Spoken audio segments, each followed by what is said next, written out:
The Gila monster does something most predators avoid.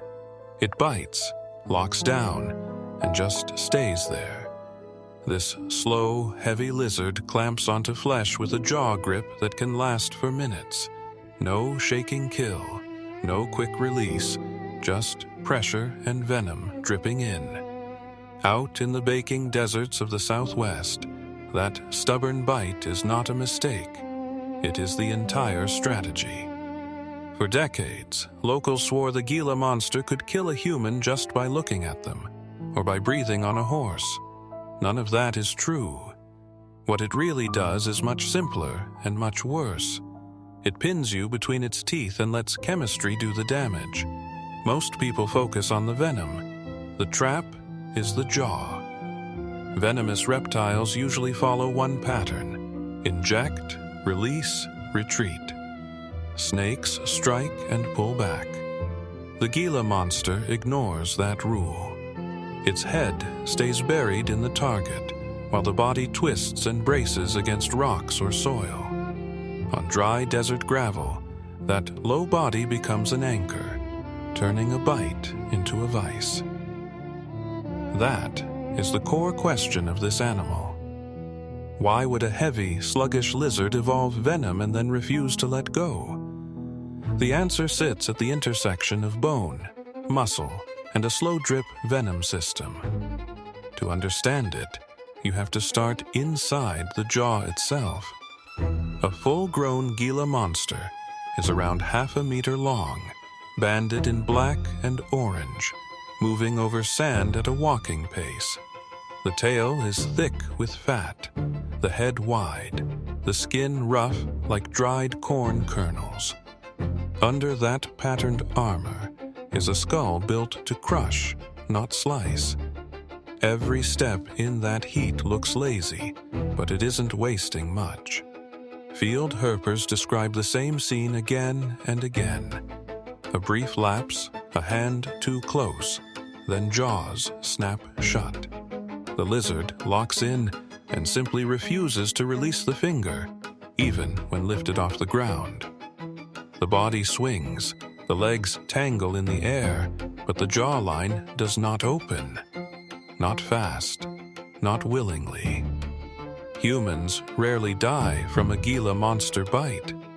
The real cost is pain that can last hours, swelling that can double the size of a limb, and a sense that your own blood pressure has turned against you.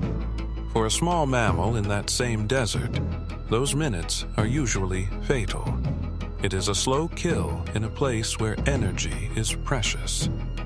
From the outside, it looks like a stubborn pet refusing to drop a toy. Inside, it's an anatomical trap. Teeth shape, jaw hinge, muscle angles, even the direction of venom flow all favor one thing. The longer the bite lasts, the better the Gila monster's odds.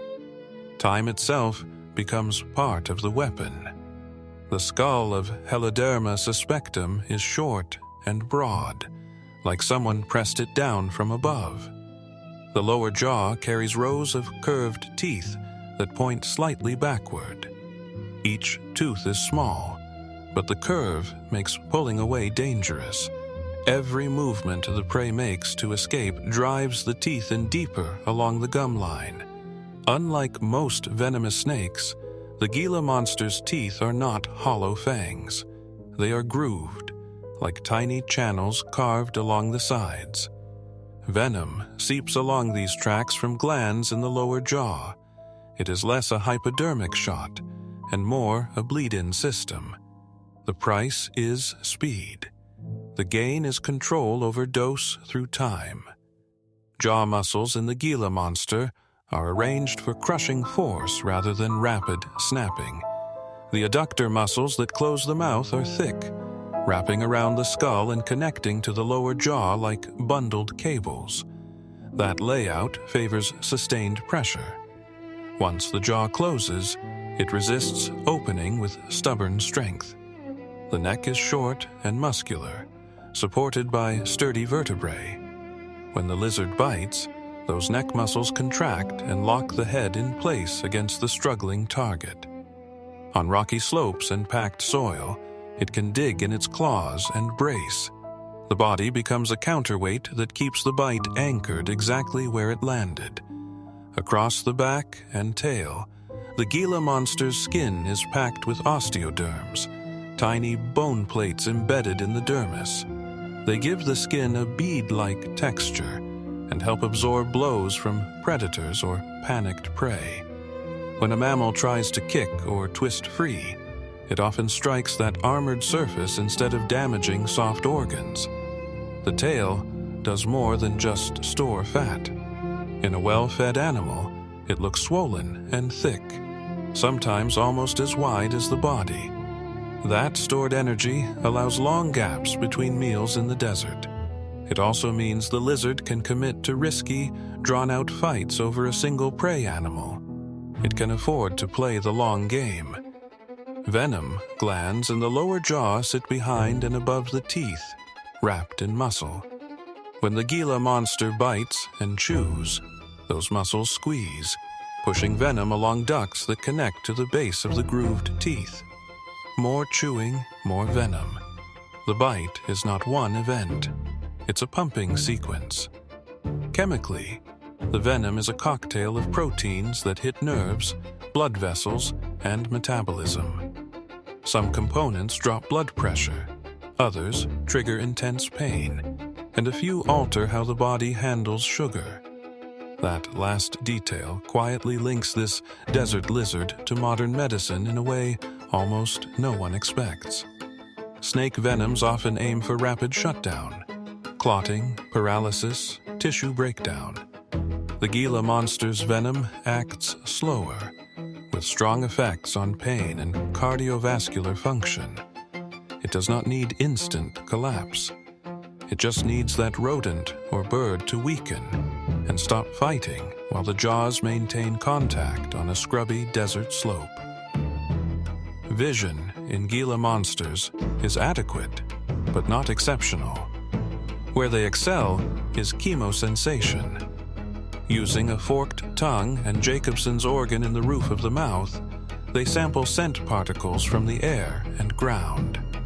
On dusty washes and under creosote bushes, this system pinpoints eggs and burrows hidden from sight. The limbs are short but thick, with strong claws on each toe. They are not built for sprinting across open flats. They are built for digging into loose soil, levering rocks, and bracing during a bite. When the animal clamps onto prey, those legs dig in like pitons, converting the entire body into a locking frame. During long bites, the Gila monster still has to breathe and keep blood moving. Its heart rate can remain elevated while the chest muscles work around the locked jaw posture. That endurance lets it hold on far longer than many mammals could tolerate. Not always, but often enough to matter in a short desert fight. Heat is both ally and threat. Gila monsters regulate body temperature by shuttling between sun and shade, often retreating to underground burrows when surface sand can scorch bare skin. During hunting or defense, overheating is a real risk. A prolonged bite under direct sun costs water and stability every minute it continues. The slow gait is not just laziness. With a heavy skull, armor, and venom glands, sprinting would burn too much energy and generate too much heat. So, the Gila monster sacrifices speed for durability and power. It wins fights not by chasing, but by refusing to release once contact is made. Most activity happens during the cooler hours, early morning, late afternoon, or at night. A Gila monster may travel hundreds of meters along washes and rocky outcrops, tongue flicking, pausing near burrow entrances. It listens for faint movements underground, then digs or follows scent trails to nests stacked with eggs and helpless young. This lizard does not feed every day. When it finds a clutch of eggs, It can consume a large number in one sitting, loading that fat tail for weeks or months. Mammal pups or ground-nesting birds are rarer jackpots. The venom and bite show their value most when a larger, struggling prey item must be convinced to stop. A typical attack on a small mammal starts with a lunge of only a few body lengths. The jaws close on a limb or body section, and instead of releasing, the Gila monster chews. The head saws slightly side to side, grooved teeth working venom into torn tissue. Forelimbs brace on the ground, claws scraping for purchase on gravel or root mats. The prey's first instinct is to pull away. On desert sand or in a burrow mouth, that usually backfires. Each yank drags those backward curved teeth deeper. Blood mixes with venom as fibers tear. Struggling also elevates heart rate, spreading compounds through the body faster. The fight becomes a one-direction funnel toward collapse. Here is where the Gila monster feels almost alien. Even when kicked, lifted, or shaken, it often holds on. Observers have watched individuals dangle from prey or even human hands for several minutes before releasing. The lizard may clamp harder in response to movement, locking its jaw as if every second is a deposit of venom. When threatened by a human, dog, or coyote, the same behavior appears. The lizard hisses, opens its mouth, flashes pink gums, then bites and holds. For domestic dogs in desert yards, that can mean a muzzle or lip locked between bone-crushing jaws. The dog's panic and thrashing usually do more damage than the reptile's weight alone. Holding a bite costs energy and water. In arid canyon country where rainfall is measured in short bursts, that cost is serious. The Gila monster rarely wastes the full sequence on something it cannot subdue or eat. Field notes show many encounters ending when the target is clearly too large or hard to access. It will back off rather than burn reserves. Despite the heavy build, Gila monsters climb with surprising skill. They can scale low shrubs, rock ledges, and pack rat middens in search of nests. They also use abandoned mammal burrows as highways and refuges. Inside those narrow tunnels, a bite and hold tactic is even more devastating. There is nowhere for prey to spin free. Warning, behavior is blunt.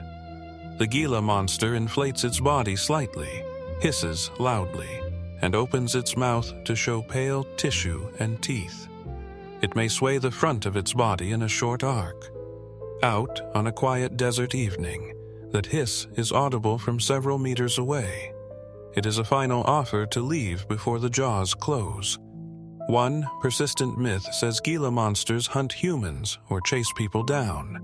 In reality, most sightings end with the lizard trying to retreat under brush or into a burrow.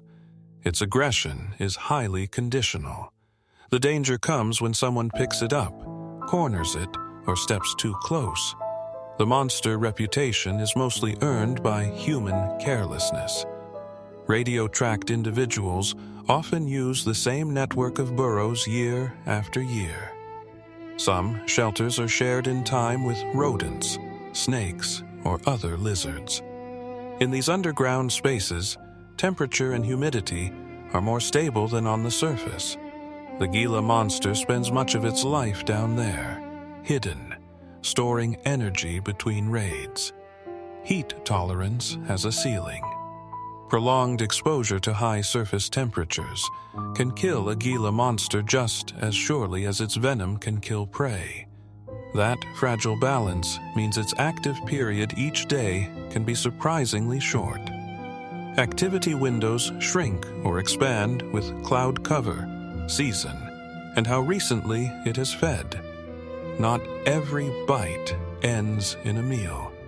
Larger mammals can sometimes tear free, leaving the lizard with mouth injuries and wasted venom. A broken tooth or jaw strain is a serious setback when you only eat a few big meals each year. Failure here is not drama. It is a direct hit to survival odds in a sparse landscape. Despite their underground lifestyle, Gila monsters navigate large home ranges. Studies with radio transmitters have tracked individuals moving across rocky hillsides and dry washes over several weeks, then returning to the same shelter rocks. Scent trails, landmark memory, and perhaps magnetic cues likely blend into a quiet map in their heads. Activity spikes in spring, when temperatures rise and prey young are abundant. During colder months, they retreat deeper underground, slowing metabolism. Even then, they do not truly hibernate like some mammals. They remain capable of short arousals. It depends on temperature, rainfall, and how much fat remains in that tail. Most documented human bites come from handling, either in the pet trade or careless curiosity in the field.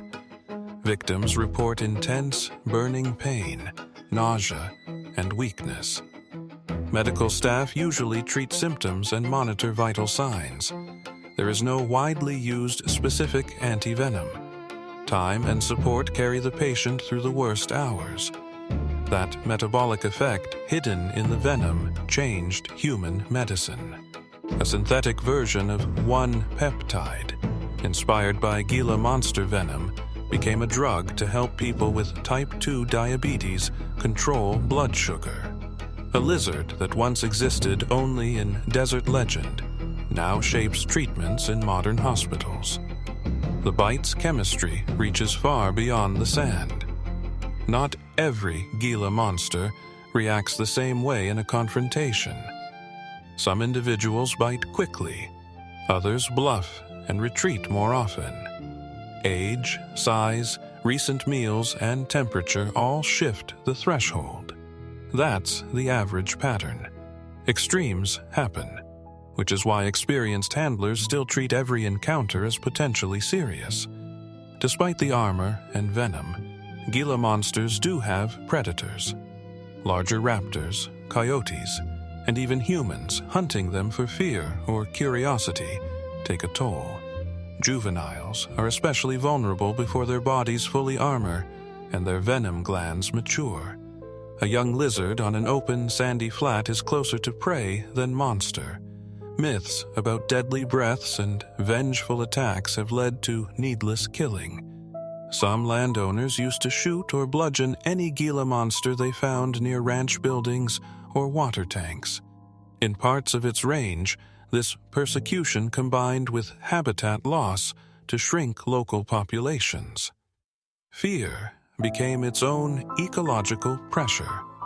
Defensive bites that cling come at a price. Each one risks injury from thrashing attackers and burns through venom that takes time and energy to replenish. In a dry year with few prey items, that recovery window stretches. Every unnecessary fight over a boot or shovel drains resources that won't be replaced quickly. Competition is quieter but constant. Other predators, snakes, foxes, badgers, also target eggs and nestlings. When a Gila monster arrives at a plundered nest, it has lost not just a meal, but a rare, high-calorie opportunity. In this light, the bite and hold strategy looks less like cruelty and more like insurance in a crowded scavenger market. Expanding suburbs push roads and houses into desert scrub. Gila monsters end up crossing asphalt, slipping through backyards, and basking near artificial water sources. Roadkill, dog attacks, and being collected illegally for the pet trade all rise in these fringes. The lizard survives heat and drought, then dies under tires. Dogs that corner or mouth a Gila monster are likely to get bitten on the face or paws. Swelling and distress can be severe, leading to emergency vet visits. Larger livestock rarely die from encounters, but a bite to a sensitive area can cause temporary lameness or stress. The lizard is not hunting these animals. It is defending itself badly outmatched. Rising temperatures and altered rainfall patterns threaten the delicate schedule of activity, breeding, and feeding. If spring heat spikes too quickly, prey young may not be available when Gila monsters emerge hungry from their shelters. A mismatch of just a few weeks can mean empty burrows where there used to be nests. The species lives a slow life, long-lived, low reproduction rate, and spaced-out meals. That works in stable deserts but reacts poorly to rapid change. Habitat fragmentation, collection, and climate extremes all hit a creature that cannot simply produce more young to compensate. Longevity becomes a liability under acceleration. Despite protections, Gila monsters are still taken for the exotic pet trade. Smugglers may pull them from burrows or collect gravid females, removing both adults and future offspring. Each captured animal represents years of slow growth, erased in minutes. For a species with limited range, those losses accumulate quietly but steadily. On the other side, biologists tranquilize, tag, and track individuals to understand movement, survival, and reproduction. Tiny radio transmitters glued to scales or implanted under the skin record positions over months. These data guide conservation plans, from road underpasses to protected corridors along rocky washes and arroyos. When defense fails, the body tells the story. Scars on the tail, missing toes, and healed jaw fractures show past conflicts.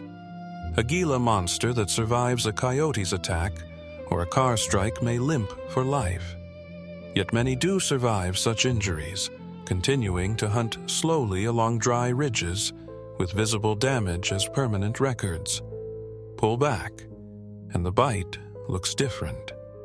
This is not an apex predator. It sits in the middle, stealing energy from nests below and feeding larger hunters above. The stubborn jaw grip that feels personal up close is just a way to secure a narrow, risky niche in the food web of creosote flats and rocky mesas. Breeding season arrives with warming spring temperatures.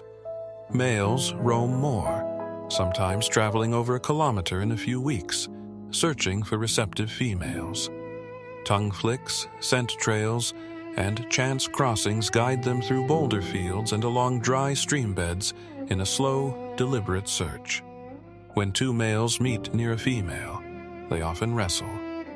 They lock bodies and roll, each trying to pin the other to the ground. Biting is reduced compared to feeding or defense. The fights are more about strength and endurance. On gravel or slab rock, this can last several minutes before one male yields and retreats.